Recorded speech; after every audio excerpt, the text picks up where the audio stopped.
एक तरफ युद्ध की खुली धमकी तो दूसरी तरफ कूटनीति का चक्रव्यूह और आर्थिक प्रतिबंधों की घेराबंदी। आखिर क्या चाहते हैं डोनाल्ड ट्रंप? क्या कूटनीति के बहाने ईरान को घुटनों पर लाने का यह दांव सही साबित होगा, या फिर कूटनीति के इस खतरनाक खेल में सबसे बड़ा डर यह है कि अगर यह दांव उल्टा पड़ा तो चिंगारी सिर्फ तेहरान तक नहीं रहेगी बल्कि संपूर्ण अरब को बैलिस्टिक अग्नि की लपटों में झोंक देगी। कूटनीति की आड़ में खेला जा रहा यह खेल क्या अरब जगत को बैलिस्टिक मिसाइलों के शमशान में बदल देगा? इस रिपोर्ट में देखिए। क्योंकि अमेरिका ने एमओयू पर साइन होते ही एक झटके में ईरान पर लगे 47 साल पुराने ऐतिहासिक प्रतिबंधों को पूरी तरह खत्म कर दिया था। लेकिन जैसे ही हालात बदले, फिर अमेरिका ने ईरान पर नए प्रतिबंध लगा दिए। ईरान का तेल बिक्री लाइसेंस रद्द करने के बाद अमेरिका ने ईरान पर नए प्रतिबंध लगा दिए। अमेरिकी ट्रेजरी महकमे के office of foreign assets control यानी OFAC ने ईरानी फाइनेंसर अली अंसारी के खिलाफ कार्रवाई की है।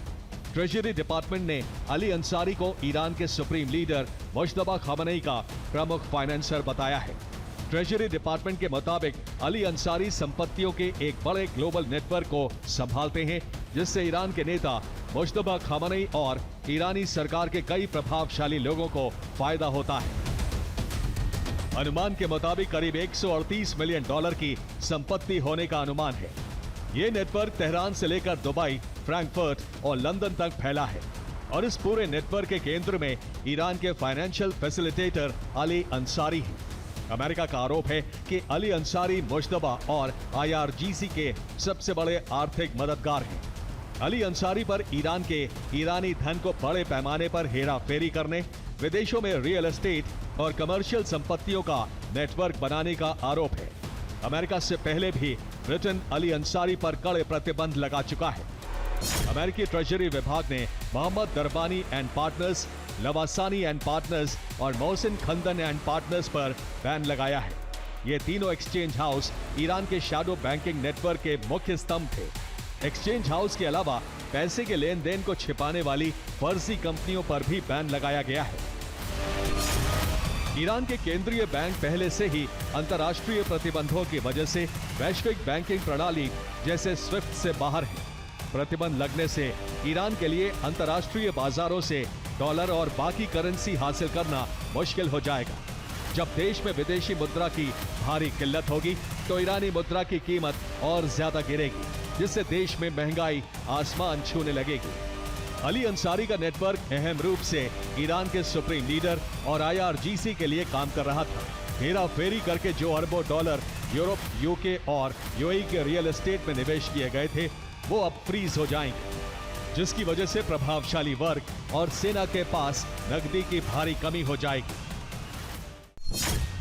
ये प्रतिबंध ईरान के किसी एक शिपमेंट या तेल के सौदे पर नहीं, बल्कि उस पूरे सिस्टम की रीढ़ की हड्डी पर हमला है जिसके जरिए ईरान पैसे ट्रांसफर करता था।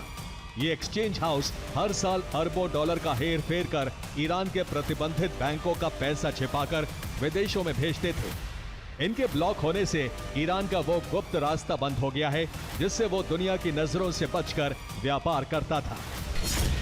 ईरान की सर्वोच्च राष्ट्रीय सुरक्षा परिषद के प्रमुख मोहम्मद बाकिर जुल्कद्र ने इजराइल को कड़ी चेतावनी दी है कि इंफ्रास्ट्रक्चर पर हमलों का जवाब दिया जाएगा। इजराइल को इस जवाबी कार्रवाई में बख्शा नहीं जाएगा। इसी के साथ IRGC के कई अधिकारी ईरानी रेलवे ब्रिज पर हमलों के जवाब में हाइफा पर हमले की वकालत कर रहे हैं।